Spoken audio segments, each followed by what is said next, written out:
नमस्कार दोस्तों। आपका स्वागत है मेरी इस खूबसूरत सी सीरीज में जहां पर हम पुरुषार्थ को पाने की बात कर रहे हैं, यानी अपने जीवन के मनुष्य के उद्देश्य के लक्ष्य को प्राप्त करने की बात कर रहे हैं। और वो भी ये बिल्कुल साइंटिफिक तरीके से मैं आपको पूर्ण रूप से समझाने की कोशिश कर रहा हूँ, वैज्ञानिक रूप से कि किस तरीके से ये चीजें हमारे जीवन में होती हैं, घटित होती हैं, और हम किस तरीके से अपने पुरुषार्थ को पाए, यानी अपने जीवन के उद्देश्य को हासिल करें। और आपने देखा कि लास्ट 4 वीडियोस में मैंने आपको किस तरीके से बताया, और ये अंतिम वीडियो है, एक ये आखिरी वीडियो है इस सीरीज की, जो मोक्ष की तरफ लेकर जा रहा हूं मैं आपको कि मोक्ष एक्चुअल में है क्या। देखो, मैं ये नहीं कहता कि कोई आपको भ्रमित कर देगा या आप भ्रमित हो जाएंगे इसके प्रति, या आप भ्रमित हैं। लेकिन जीवन की सत्यता यही है कि काफी लोग भ्रमित हैं इस बात को लेकर। मैं वीडियो को शुरू करूं इससे पहले मैं आपको एक छोटा संदेश देना चाहता हूं कि आप इस चैनल को सब्सक्राइब कर दीजिएगा और बेल आइकन को भी दबा दीजिएगा, ताकि आपको मेरी सारी वीडियोस मिलती रहे। मैं एक से एक खूबसूरत सीरीज बनाने वाला हूँ आपको, वो आपके जीवन को उच्चतम बिंदु पर लेके जाए। और दूसरी चीज ये है कि मैं एक वर्कशॉप लेके आ रहा हूँ, यानी जो चाहूँ वो पाऊँ, क्वांटम मैनिफेस्टेशन, यानी ऐसा जहां पर समय की सीमा नहीं। आप अपने जीवन में कुछ भी हासिल कर सकते हैं और अपने निर्धारित समय पर होगी। और ये कितने कमाल का होगा। अगर आप करना चाहते हैं तो नीचे लिंक दे रखा है, आप उसको एनरोल कर दीजिएगा। और वर्कशॉप 7 डेज की है, यानी 23 जुलाई से लेके 29 जुलाई तक है ये वर्कशॉप। आप उसे ज्वाइन कीजिएगा और एंजॉय कीजिएगा। अब मैं लेकर चलता हूँ आपके मोक्ष की तरफ, यानी पुरुषार्थ का चौथा, यानी 4 प्रकार के जो पुरुषार्थ होते हैं, ये चौथा पुरुषार्थ है मोक्ष। अब आपने देखा होगा कि ज्यादातर लोगों को इस बात पे अगर चर्चा करो तो वो क्या बोलेंगे, नहीं मोक्ष का अर्थ ये है कि जन्म जन्म मरण के से मुक्त हो जाए। हाँ, ऑफ कोर्स ये भी है। लेकिन क्या पहले जब डायरेक्ट जाके आप साधना करने लग जाओगे, डायरेक्ट जाके आप पूजा अर्चना करने लग जाओगे, जीवन के उस मूल को त्याग दोगे जिसके लिए हमें हमारा जन्म हुआ है। बड़े भाग्य मानुष तन पावा, यानी बड़े भाग्यों से, बड़े कर्मों से मनुष्य का जन्म हुआ है। क्या आप उसे त्याग देंगे? बिल्कुल भी नहीं। आप उसके भी मूल्यों को समझेंगे, उसे भी समझेंगे कि वह भी मूल्यवान है हमारे जीवन के लिए। तो हमारे ग्रंथों में, वेदों में यह लिखा गया है कि आप सबसे पहले तो धर्म की पालन कीजिए, धर्म का पालन कीजिएगा। उसके बाद में उसी धर्म या उसी कर्तव्य के अनुसार कर्म और काम आते हैं। हमारे काम और हमारी इच्छाएं आती हैं। यानी हम अपने जीवन में जो कुछ भी करते हैं, अगर वो धर्म के अनुसार करें, धर्म की राह पर चल कर चले, चाहे वो फिर काम हुआ यानी हमारी इच्छा की प्राप्ति हुई, चाहे फिर वो अर्थ को प्राप्त करना, यानी आप मेरी वीडियो को देखते हुए आ रहे हैं तो आप जानते हैं अर्थ में किसकी बात कर रहा हूँ, संसाधनों की बात कर रहा हूँ। इस सृष्टि में रहने वाली उस हर चीज की बात कर रहा हूं मैं, जिसका हम सुख भोगने के लिए आए हैं, जिसकी हम इच्छा प्राप्ति के लिए आए हैं। और ये कितने कमाल की बात है कि जब हम अपने इन तीनों पुरुषार्थ का पूर्ण रूप से, सही ढंग से इस्तेमाल कर लेते हैं तो हमें मोक्ष खुद ब खुद प्राप्त हो जाता है। और ये मैं नहीं कह रहा, ये हमारे वेद और ग्रंथों में लिखा हुआ है, ये गीता में भी लिखा हुआ है। उसमें साफ साफ लिखा हुआ है कि मोक्ष की प्राप्ति खुद ब खुद हो जाती है जब मनुष्य अपने पारिवारिक और सांसारिक जीवन को कर्तव्यों के अनुसार से निभाता है, अपने अपनी इच्छाओं को, अपनी वासना को एक धर्म के अनुसार सामाजिक तौर पर पूर्ण रूप से अपने न्यायालय से, यानी इकोलॉजी बैलेंस होनी चाहिए उसकी। मोटा मोटा मैं कहना चाहता हूँ, कोई भी कार्य को करे, आपके अंदर भीतर न्यायालय से एक आवाज नहीं आनी चाहिए कि ये गलत है।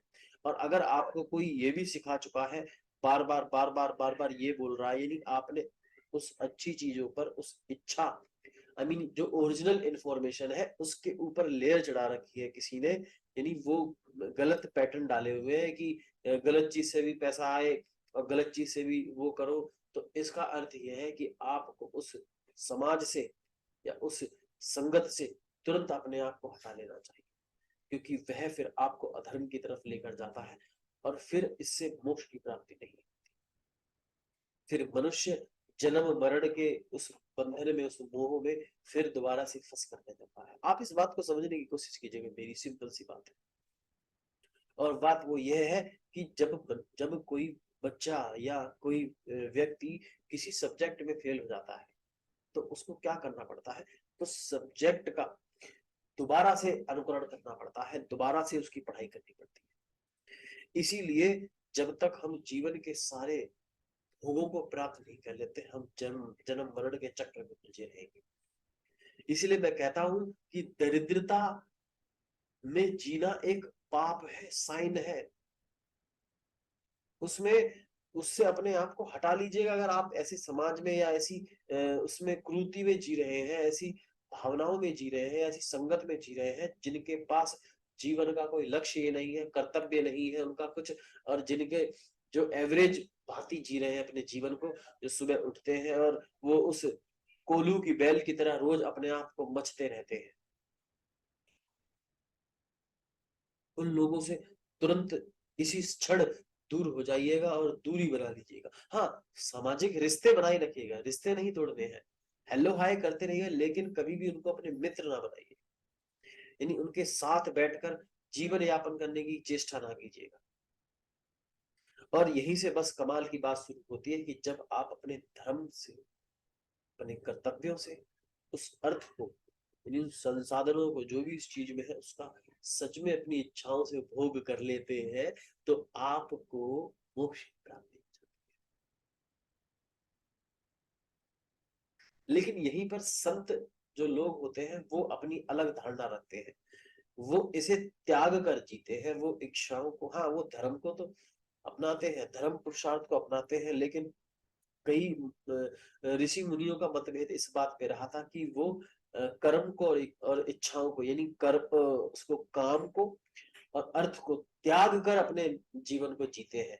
वो उसे त्याग देते हैं, उन्हें उनके भीतर काम वासना खत्म हो जाती है, क्योंकि वह अपनी इंद्रियों को वो उस चीजों को देते ही नहीं है। अर्थात कहने का अर्थ यह है कि जो हमारे ब्रेन में एमिगडाला है वो इंफॉर्मेशन ही नहीं लेने देते उस एमिगडाला को कि इसकी उन्हें सुख की प्राप्ति करनी है। इसीलिए ज्यादातर जो संत ऋषि मुनि होते हैं, जो बड़े ज्ञानी विद्वान और महापुरुष होते हैं, ज्यादातर लोग वो विवाह नहीं करते। लेकिन मैं ये वीडियो अपने उन लोगों के लिए बना रहा हूँ जो मेरे ही जैसे हैं, है ना, मेरे ही तरह एक साधारण मानव है। तो उसी के लिए मैंने ये वीडियो बनाया है, ताकि उनको मैं ये नहीं कहूंगा कि वो पेड़ों के पास या कहीं जंगल में जाके या कहीं किसी पहाड़ों के नीचे बैठकर जप तप करें।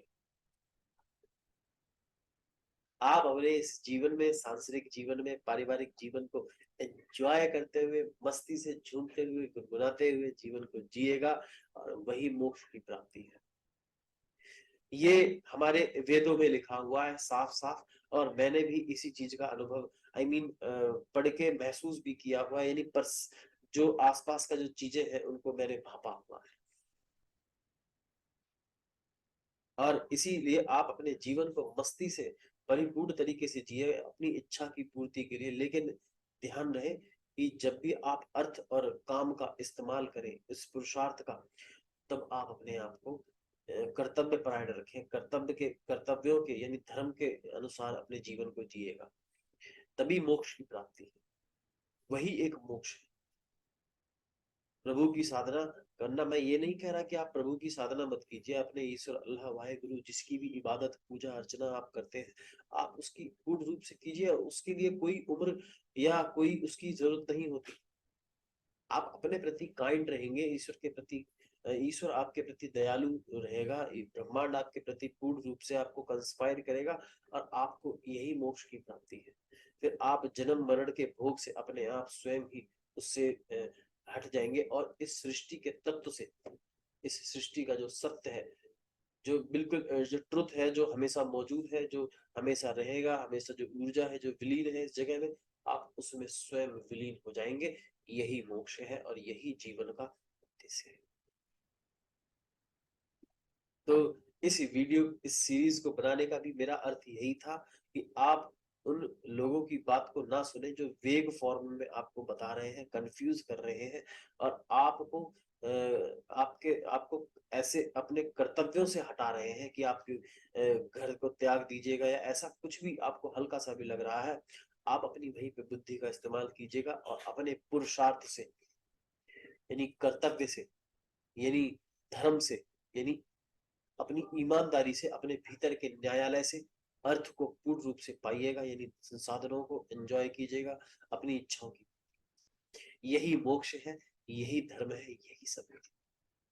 अब मैं आपको इस सीरीज से विदा लेता हूँ और मैं नितिन शर्मा ये तहे दिल से दुआ करता हूँ कि आप अपने पुरुषार्थ का पूर्ण रूप से इस्तेमाल कीजिएगा, पुरुषार्थ को पाइएगा और अपने जीवन में हर वो चीज को उच्चतम बिंदु पर हासिल कीजिएगा।